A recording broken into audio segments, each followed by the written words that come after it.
warahmatullahi wabarakatuh. Perkenalkan, nama saya Andrese Jafar. Saya dari Prodi G3 Analis Kesehatan Universitas Bina Mandiri Gorontalo.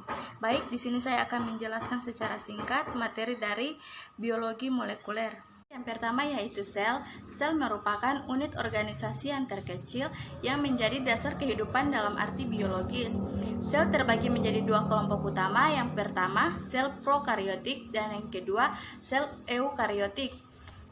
Komponen sel terbagi menjadi 11 bagian. Yang pertama membran sel, yang kedua sitoplasma, yang ketiga inti sel, yang keempat retikulum endoplasma, yang kelima ribosom, yang keenam badan Golgi, yang ketujuh mitokondria, yang kedelapan lisosom, yang kesembilan vakuola, yang kesepuluh plastida, dan yang ke-11 setrosom. Biomolekul dan struktur DNA. DNA merupakan asam nukleat, yaitu makromolekul biokimia yang kompleks, berbobot molekul tinggi, dan tersusun atas rantai nukleotida, di mana berfungsi sebagai tempat penyimpanan informasi genetik.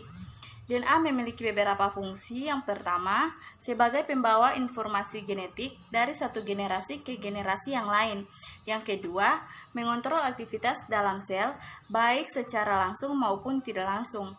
Yang ketiga, menentukan proses pembentukan protein. Yang keempat, membentuk RNA. Selanjutnya, struktur genom.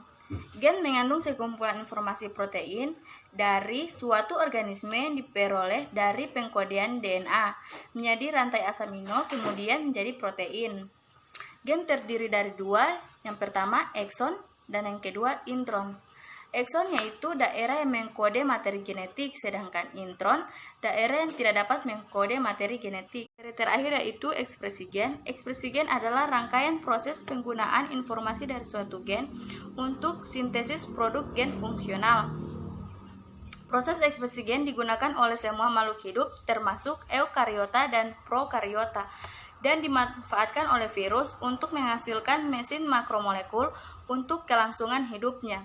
Beberapa tahapan dalam proses ekspresi gen yaitu transkripsi, penyambungan atau splicing RNA, translasi, dan modifikasi pasca translasi dari protein.